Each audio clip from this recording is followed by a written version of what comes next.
Hi, my name is Chanda Rule. I'm a singer, storyteller, joy spreader, and host of the Courageous Voice podcast. The Courageous Voice podcast gathers and shares stories from artistic folks around the world and their journeys through fear, courageousness, and creativity. Join us and get inspired with me as we chat about learning to befriend and walk with and past our fears to share our voices courageously with the world. Hello and welcome back to the Courageous Voice podcast. My name is Chanda. I am your host. Welcome to season 3. I am super excited to welcome Martin Reiter to our podcast today. Hello, Martin.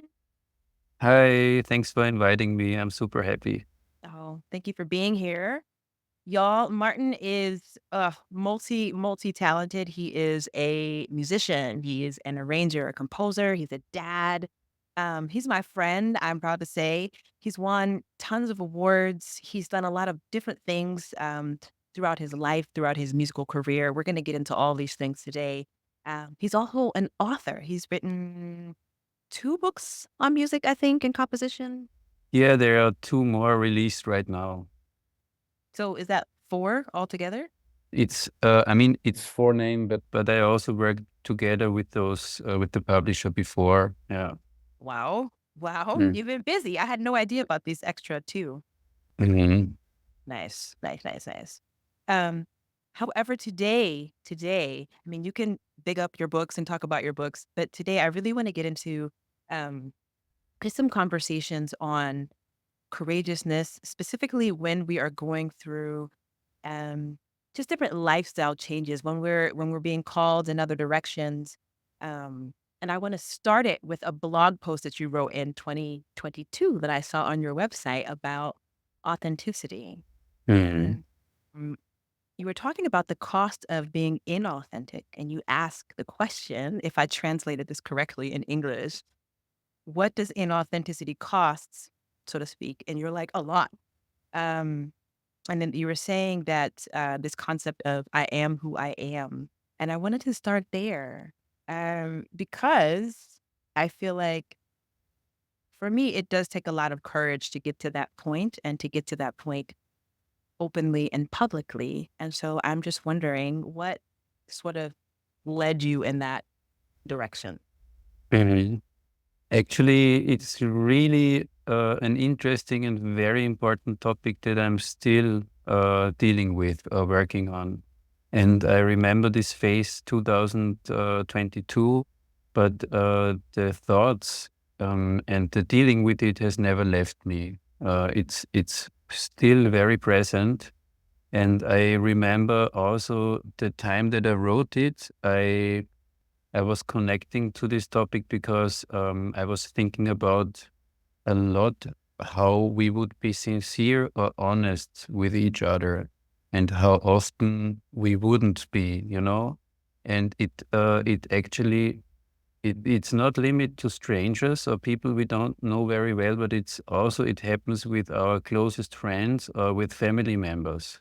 Mhm. And I figured that this is something I definitely want to change in my life. And I have to say I did it. I'm Nice. still on my way, but now the closer the people are to me and the more important they are to me, the more I try to be honest with them.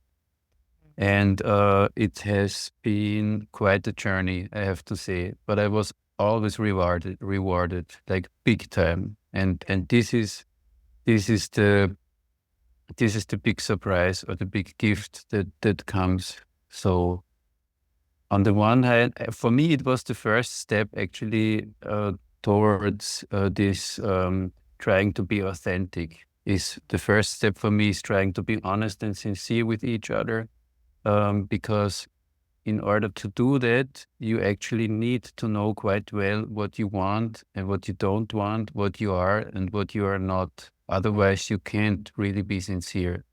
So this was actually a starting point, and I'm still working on it. Yeah. Wow.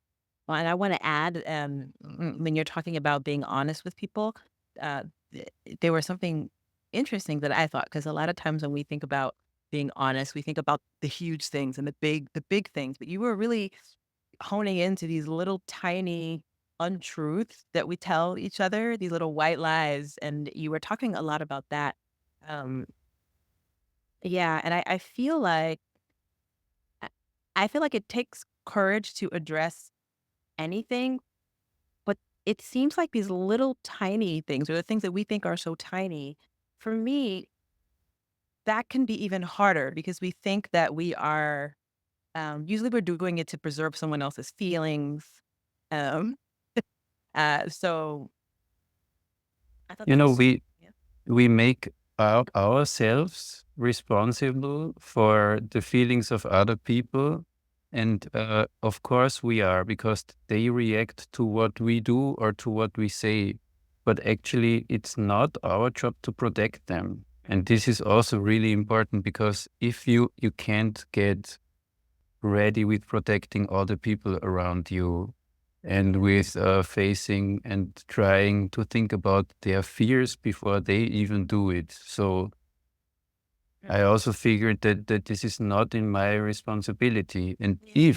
if I would take over responsibility for the fears or for the feelings of somebody else, that means actually I'm taking something away from him, because I'm putting myself in a higher position, as if I would know what the other human being needs better than the other human being, and this can't work in my point of view. And even with tiny things, I know it's still theory, and it's hard um, to work with that in any situation all day long.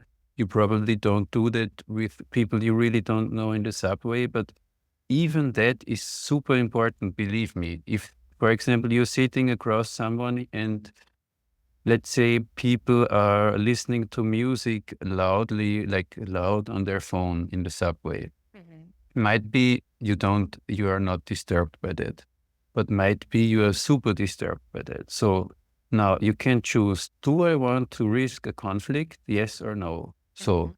yes, you might be able to tell them that you are really disturbed by that, but the question is, how do you do it? So you could be aggressive, you could be angry, you could be offensive while telling them, and that might really cause a conflict. But if you manage to stay with yourself when talking about your feelings or needs, or your borders, then it will never be a problem. So if you say, for example, excuse me, sir, I had not enough sleep, and my ears are tired, and it would be really nice if you could listen to your stuff with earbuds, for example. Mhm. So as soon as you are staying with you and you're explaining your situation, you are not being offensive, and the other person is going to be able to take it pretty Mhm. well. That's my experience. Yeah. And it's important because you defended your needs and you set your borders. And if you never do that, how are you going to be authentic? Mm. Okay. So, you link this to getting to know yourself better. I'm just wondering, do you remember some of your first experimenting with this? Yes. Mm. But that was quite, I mean, I can really, for me, I think it's not possible for everybody, but I remember 2022. Um, I thought like it's time to talk to my parents, Mm. Okay. That's like, a big one to start with. yeah. Mm. So I thought that there would be a lot that they didn't know about me. Like, they knew me as a kid. Then I left home. I was studying. I was growing up. I had my own kid. And I thought it's really time to tell them that a lot of attitudes that they have don't fit me, and they've changed. And I wanted to kind of let them know who I am now. So that was a pretty big step. And I was really nervous. I I was coming from a weekend, from a pretty um, exhausting weekend seminar that I was participant and that also dealt with that topic. But I thought now is the time. And I visited them and told them everything I wanted to tell them. And I was really nervous, excited. I was actually expecting some drama, Okay. but it didn't happen. They took it. They were quite interested actually, and they were thankful because they knew more about me afterwards. And there was no drama at all. Actually, it brought me closer together with them. And that's something that always happens to me. It's so weird. If Mhm. I talk about really difficult things with people, problems, things that annoy me, whatever, you might think there is going to be some fight, but it never happens. It's always like clear air, more connection, people coming closer together. Yeah. I mean, I think you hit upon something really important when you were giving the subway example, is that you're not making it about someone else. You're telling your truth. Yes. So I think perhaps that's why you've had such good experiences with it. Yeah, I Yeah. guess that's one of the main points. Yeah. I mean, this is important because this is something that I still struggle with. Like, I think because I am a chronic people pleaser, and I feel like, and I think that I haven't thought this through in the way that you have, because I would say I had a really interesting experience on the subway, and where there was a woman sitting and she had her stuff spread out everywhere. And I wanted to sit down. And instead of saying my truth or acting out of my truth, I acted out of, how dare you, like, spread yourself all over the place. And now, I'm going to make it very clear that you are disturbing me. Right. So I made it about this person, and it didn't turn out so nicely. Um, and then I felt bad, and then we talked about it some more still, like on the subway in Vienna, only in Vienna. Um, but I think that is really important, that you're speaking out of your own truth. And so it does take um, some self-awareness, definitely. It does. And maybe there might be many situations that you don't feel ready. So speaking out of anger mainly is not a good idea. So for me, the next level is interesting is to ask myself, why does she actually make me angry? If she's spreading all her stuff, because it's just hypothetically, because there's no place for me. So in your past, you might have experienced troubles with there is no place for me. So you can try to go back in time and think about, I must have had bad experience with that I wanted that I was not able to take to find place for me, for myself, for my stuff, whatever. Hmm. So it can really start a nice process. So whenever we get into situations that we experience strong feelings, even like anger or sadness, it's giving us a chance to reflect and to find something out about ourselves. Mm. Yeah, that's a good one. Finding Mhm. place. And I mean, it's funny because you say it, and I'm thinking about so many different um, experiences that I had with that. And I'm sure, because so many people have this issue, especially when we are in these cities, and it's something that we struggle with. But yeah, it's definitely a big one to reflect on. Yeah, it might be tiny things, but it might be also go back way back to childhood. You Mhm. never know. So I mean, I know that you spent a lot of time in New York City living there.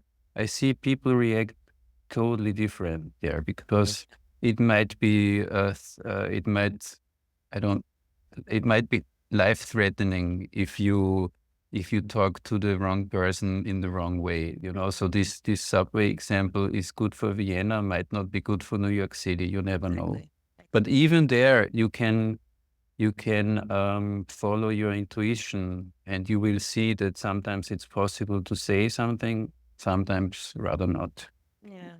But I can imagine that culturally, that might be a tiny little difference between the two of us. That in big cities where millions of people come together, you learn very well to step back and to forget about your needs just in order so that this big conglomerate of so many people can somehow function and work together. Mhm. Otherwise, it's, yeah. Yeah. Well, thank you for adding that because that's super Mm, important, that mm. cultural context. Um, I'm wondering how this exploration into authenticity, or what effect it had on you creatively. Creatively, so far, I didn't really end my journey. I mean, I can tell you what happened the last years. Um, I actually found myself on stage at a certain point that I had the feeling everything that is happening here is like a theater piece. Mm. Like I would be an actor, and my role is to be at the piano and to play these and these notes so that they go together well with what the singer does. Mhm. And then it was like watching the whole scenery from the audience, or from a different angle, like a point high up. Then I saw the singer talking to the audience and the way um, she was entertaining people. I was like, come on, are you serious? Like, is this the way you want to be entertained? I thought in direction to the audience. But Okay. is this the way I want to spend time on stage? And actually, I experienced a really big shift. So uh, for now, I think there is more to come in my life, but for now, I only go on stage if I can also discover this feeling of authenticity on stage. And for me, at the moment, it means improvising freely, completely, like no tunes, no rehearsal, just work with what is here. And I do that alone or I do it together with you. I sometimes do it with Austrian musicians, with Uli Soiker, Wolfgang Puschnik, Mhm. some people that Uli invites when he does his festivals, but not more at the moment, actually. Those are the moments I can really communicate honestly, sincere with people, and the music that is evolving for me has such a depth. I can't find it anywhere else. Mm. Yes, and I love this. And so, yes, Martin and I have a project called Open Dialogues that we started earlier this year, I think, Hmm. which is completely improvisation. And I love improv, and it's hilarious because I think I shared this with you, Martin. When we started, we had been talking about this for a while. And when we started, I thought it would just be piano and voice. And Martin came with like stuff, wind instruments, percussion, like loop machines. But the interesting thing is you were just like, okay, I don't really know where this is gonna go. I'm just gonna try it out. I've been playing around with this and I want to try it out.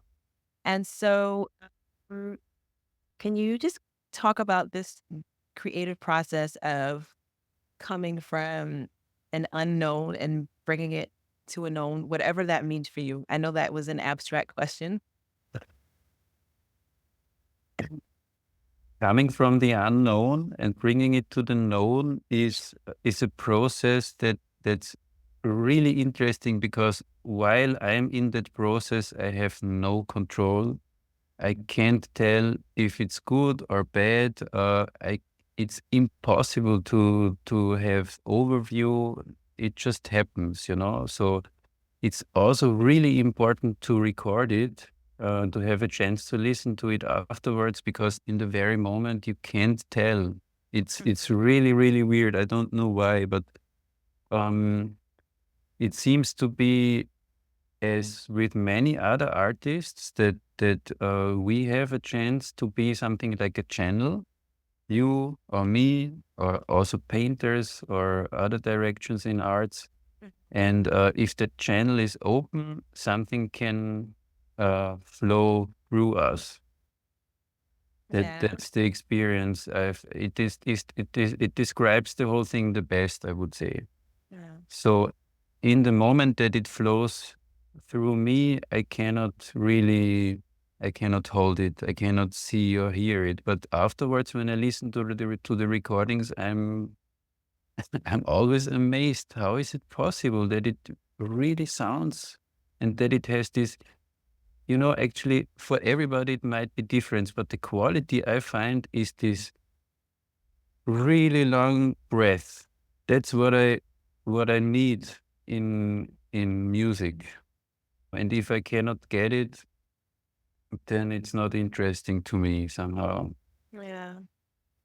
I'm wondering what the difference is for you in that process of creating in the moment on stage for that improvisation moment or creating at home and composing a piece. Does it feel different to you? Yeah, it's two completely different things. So composing always means that I decide in advance what is the best combination of notes and rhythm, melody, all the different layers that we have. Mhm. And I make a conscious decision that these and these parts of a piece are fixed and should be played always the same way, or the melody or whatever should be about the same whenever you perform it. So there's nothing wrong with a decision like this. Also, I had the same feelings in the process of composing, that you can be a channel, you can receive something, but then you write it down or you record it. And afterwards you have a piece of music that you are able to repeat. You can't repeat the interpretation. It will be different every time, but you can repeat the basic information.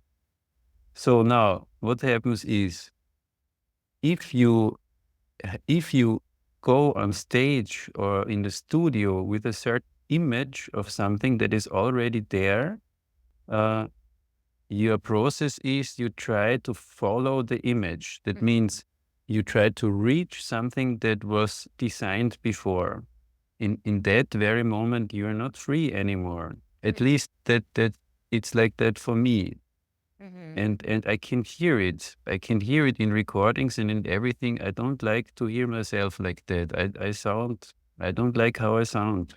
Mhm. And I think that there are artists or interpreters, they found a way to be free in their interpretation. That means they have a piece that they know, they have something that like pre-designed, but still while interpreting, they are so free, they might feel the same, experience the same freedom as me when I improvise. So it's possible. Mhm. Yeah, I think so. And, I don't think I did say earlier that you're a teacher, you teach music, you're an educator. Um, and I want to add that because what you're talking about is so interesting because I think it depends on how one was educated. And because I would say for me, most of my education came from a more improvisatory um, avenue, I guess I should say, because I wasn't necessarily in class. I didn't go to conservatory, so I learned through. I mean, later on, learning through being on stage. Earlier on, learning from being in church or singing at home, and the kind of music I grew up with was very improvisatory. So it was expected that you're handed a piece of music and you're expected to make something different with it. Um, so I think maybe I would approach music a little differently. I feel free with it. However, I enjoy boundaries as well. As well. I'm not saying more. But that's interesting. That resonates with me. So I can absolutely imagine that it's dependent on how you grew up. Yeah. Yeah. But for me, it was the traditional conservative way that you go to music school, you learn to read music first.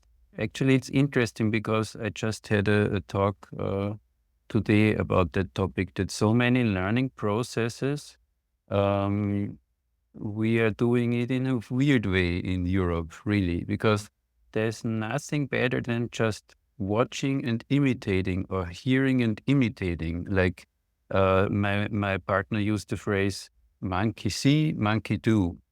So even if it's when it's about dancing, when it's about singing, when it's about guitar playing or whatever, Yeah. there's the best way always is like see it, try to understand how it is, and then repeat it. Repeat the movement, you get the sound, and try to reach the same sound. And I've seen kids in Brazil when they learn guitar, they learn it like this. Their Yeah. uncle is sitting with them, showing them on the fretboard what to do, and they are just imitating it. No notes, no music, nothing. Yeah. And what we often do in Europe is we put kids into music school, hand them a piece of paper, show them the 5 lines, and Hmm. this sign means that it is this key on the keyboard. And Yeah. then at the very end, you hear the sound, and Mm. that's terrible. The sound should be the very first. And then, yeah, That's an interesting picture that you painted there. At the end, you hear the sound. it has changed. So pedagogues are really better now than in my time, but Yeah. it still happens like this lots of times.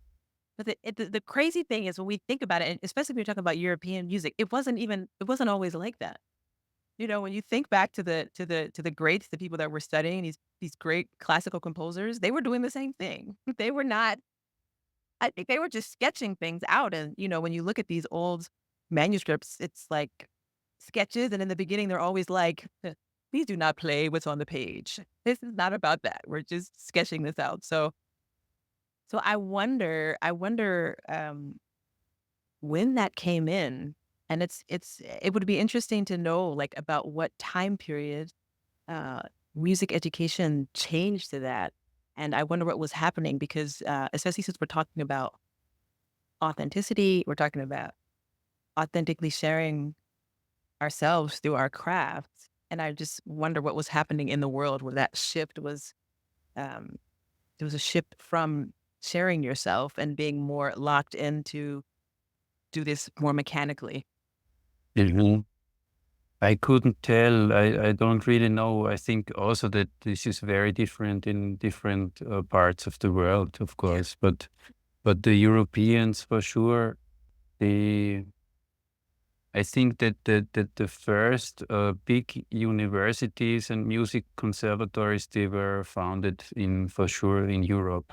Mm. And from there, knowledge was spreaded all over the world, like to the United States or also to other parts of the world. Mhm. Actually, you know, I was doing a paper, a few years ago on, it was improvisation, but specifically with singing together, and I came across something that was really interesting. Now I can't remember which philosopher it was, but goodness. There was this Greek philosopher who was very instrumental in creating the educational system, and we still do a lot of things um, based on this philosophy. And they were talking. There was a whole like paper on the dangers of improvisation, and basically, the improvisation was the worst thing for like for educating people, for societies, and they were saying, you know, the dangers of this, to stay away from it, because if you teach people how to improvise, and this was with anything, not just music, um, but I think that the research that I was looking at had to do with choirs. They said if you teach people how to improvise, then you'll never be able to control people because people will have a mind of their own and they will do whatever they want. And so you have to, within education, Oh, wow. so interesting, right? Yes, but you know, I can totally see the truth in that. Hmm. So people developing their improvisational skills that makes them like being able to be connected to the source somehow. Hmm. And this feeling of connectedness gives you such a strength that really I think it's changing something. You can't be controlled by authorities that easily anymore because you discovered something that is so important. And you know, we have all those examples of people going to jail because of what they wrote and continuing their work in jail. And they were locked up, and they knew they would face a sentence to death, but still they would keep on writing because it meant more to them, or it was so important. And because being connected creatively to this source is something that can feed you, really. Mhm. Mhm. Oh, I love Mm. this. And then, I mean, it's so interesting because what I'm really interested in is uh, people having that connection to source and people being able to express themselves authentically, um, improvising these sorts of things, people doing those things together. And I love this concept because um, I like to say it's like a community without unity. Mhm. This is not my term. I got this from, oh my god, this music therapist.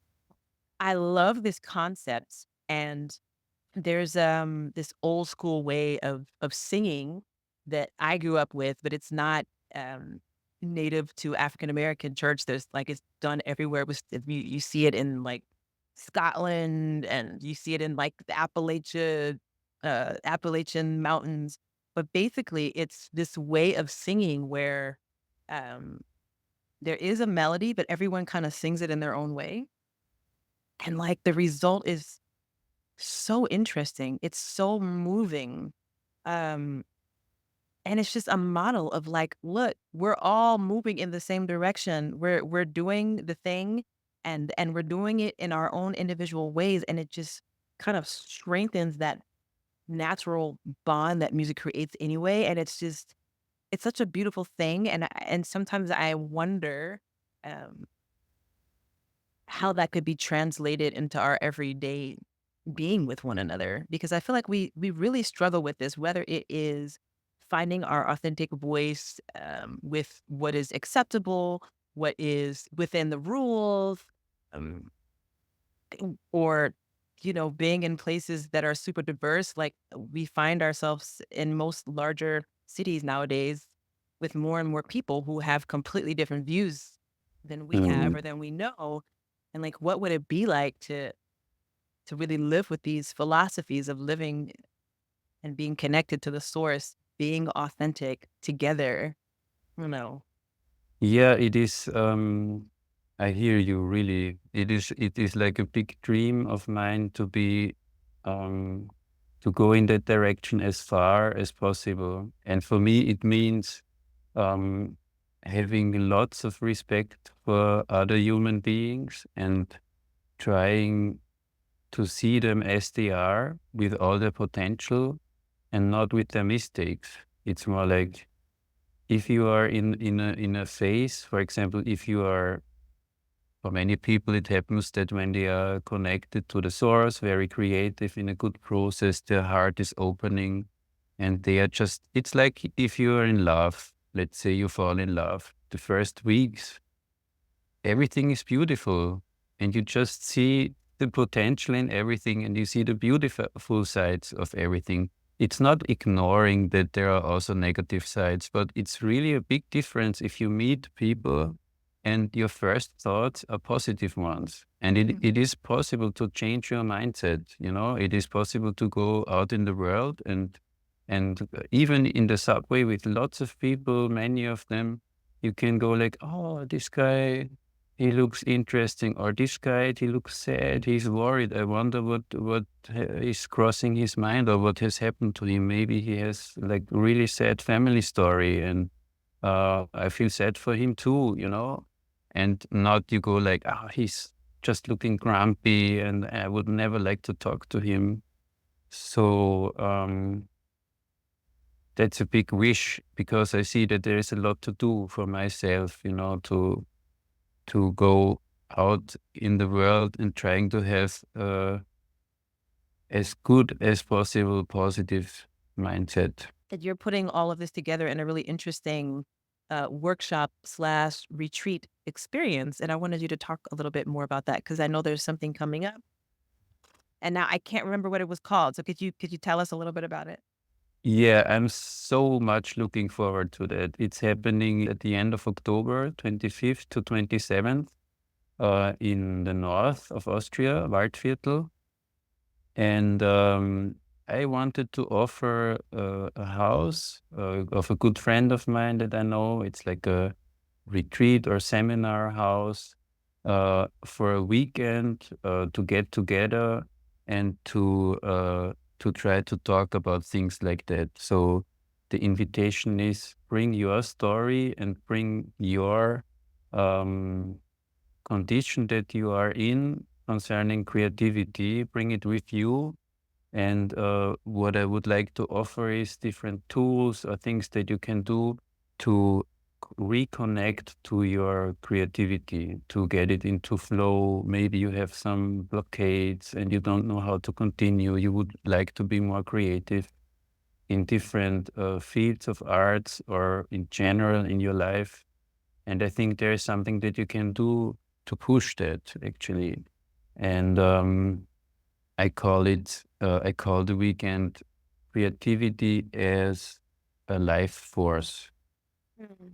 And I'm really super happy to do that for the very first time. And I thought about how I wanted to have it. It should be kind of quiet. So we might even have silent walks, or there might be a fire burning at night that you could look into and stay with yourself and think about stuff. But we also will have very nice exercises that have to do with communication, with connection. And I thought of many things that we could use to find out what's happening in your life and why you're not as connected to your creativity as you would like to be. Mhm.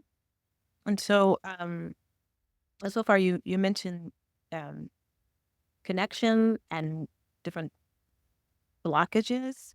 Mhm. What other conditions um, are you welcoming in? Yeah, I think that this retreat is good for each and every person because as humans, we are designed to be creative. We are creators, and that's something that we sometimes forget. So I like to use the phrase by Bernard Shaw that says, "Life is not about finding yourself. Life is about creating yourself." Hmm. And that's what we sometimes forget, that we have as human beings, we have a really incredible potential to create what we want to have. And what is stopping us is actually only our mindset. It's unbelievable. Really. I didn't think it would be possible, but I have made so many experiences that showed me once you manage to change your mindset, um, it's like this movie. Do you know this short sequence? It's like American comedy. It's called Stop It. No. No, it's just a short scene that the woman is going to a psychiatrist. She's paying a lot of money and she's talking to him something like, you know, my big problem is that I'm so scared I could be buried alive. And he's like, okay, like after 1 minute of therapy, he's like, you know what? I give you two words. And she's like, can I write them down? Can I write them? Yeah, of course you can write them down.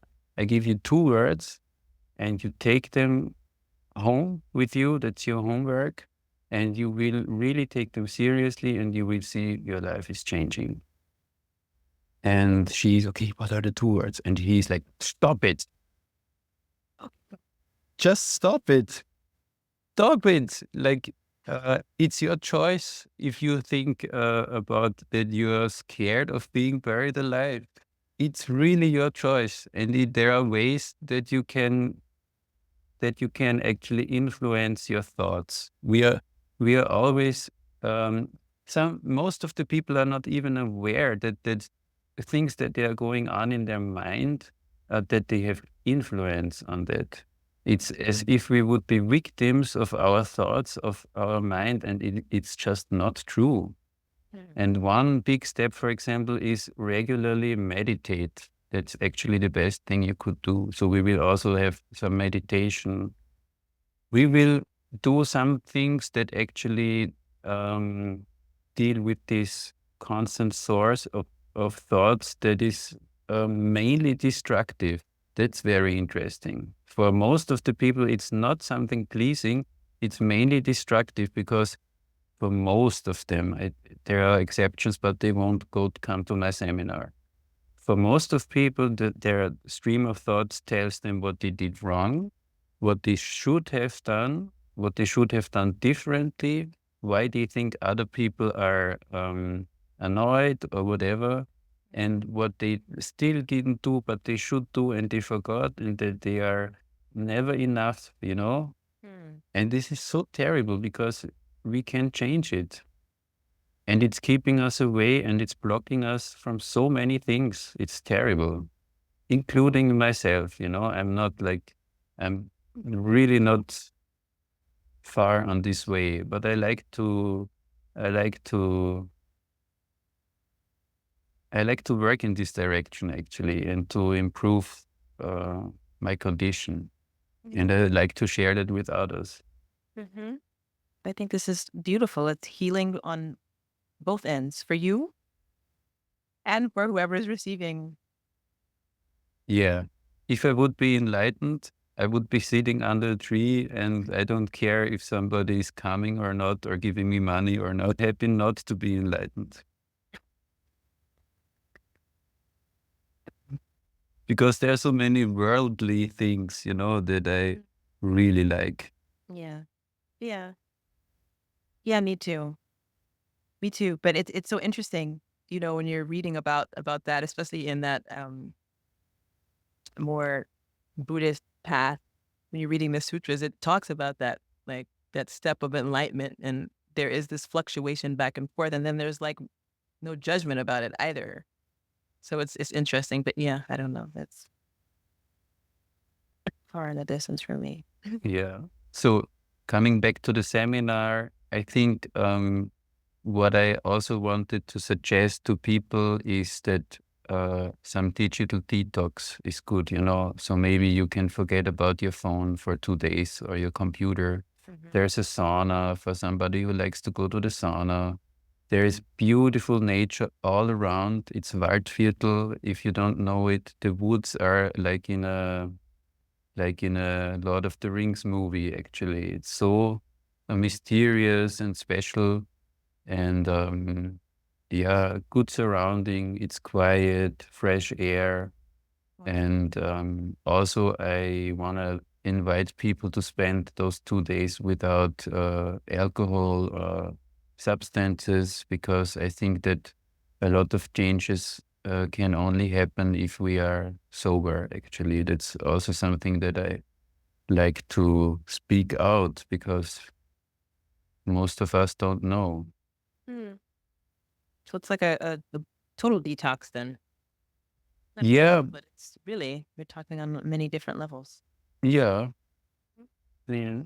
When is it again? What dates? You said in two or October 25th to 27th. It's like a Friday afternoon, 5 p.m. until Sunday, 5 p.m., so that you can come home in time.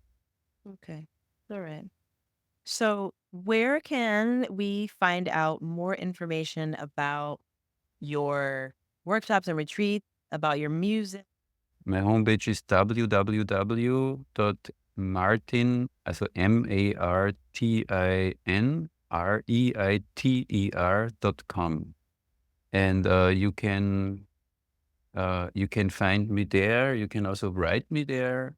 I'm There's also an Instagram account that's MortonReider, Morton Rider. You can also write me there. So this is great. This is great. Yes, And yes. do you think that you will offer anything online ever? Just curious, or will you focus on in-person retreats? Um, there is, I mean, what the two of us, what we are doing now, I really like it. I have never considered doing something like a podcast, but to talk to someone else that is also creative, it opens up so many topics and so many things to talk about. So I love it, but I never thought about starting that myself. So what I am not is I'm not a social media guy. That Mhm.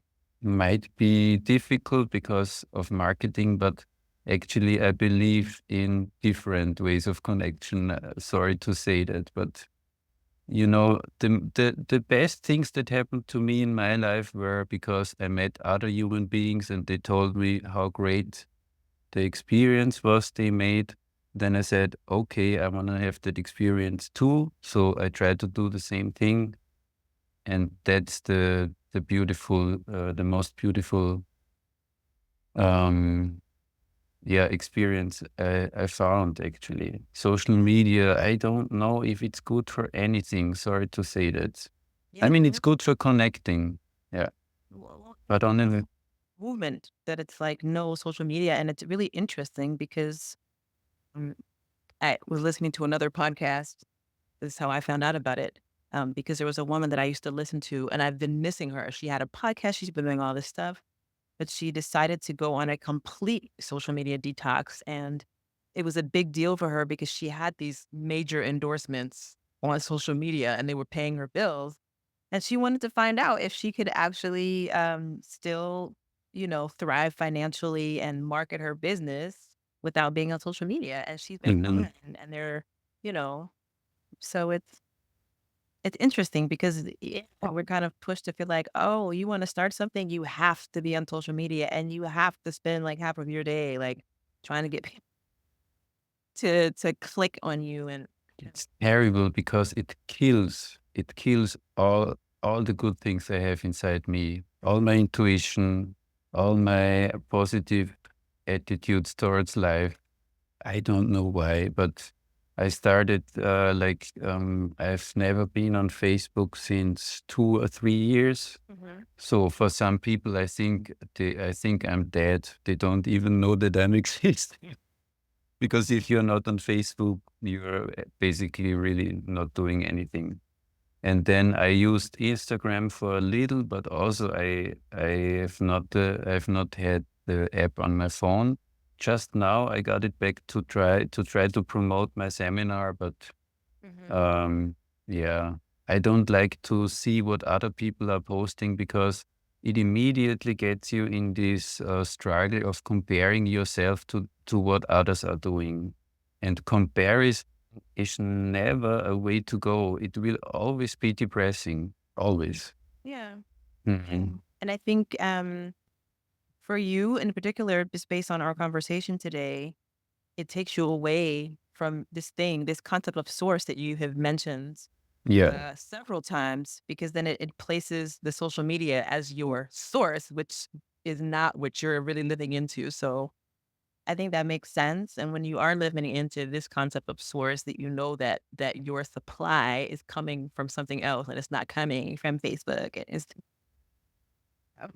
It's coming from, for example, our conversation now.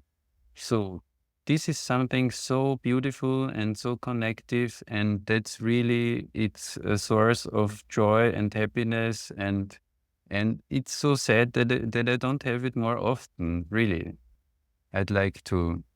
Yes. Mhm. Let's make that happen. Let's make that happen. Okay. All right. Well, Martin, I am super, super, super grateful for this conversation and for your time today. Mhm. I encourage anyone who's listening to this, because I'm going to push for this to be aired before your retreat. So I encourage folks, if you're in this part of the world, to go to Mars Retreat. He gave a tiny, tiny sample of it at a workshop that we did this summer, and people loved it and raved about it. So, and I guess I don't have any cred because you're my buddy, you're my friend, but um, I can only say that ever since we met, just the conversations and the depth of conversations that we've had and the authenticity that you have shared and the vulnerability that you shared with me has just been healing in itself for me. So I know that whatever you're doing there is going to be amazing. And also check out his music. You have music on Spotify. We have music together on Spotify. Yeah. iTunes, buy some stuff. You can probably buy some stuff through your website as well. So thank you so much. Shanda, thank you so much for your support. The Courageous Voice podcast is a collaboration between Connect.Faith and me, Chanda Rule. Music is by Ike Sturm. Thanks for listening.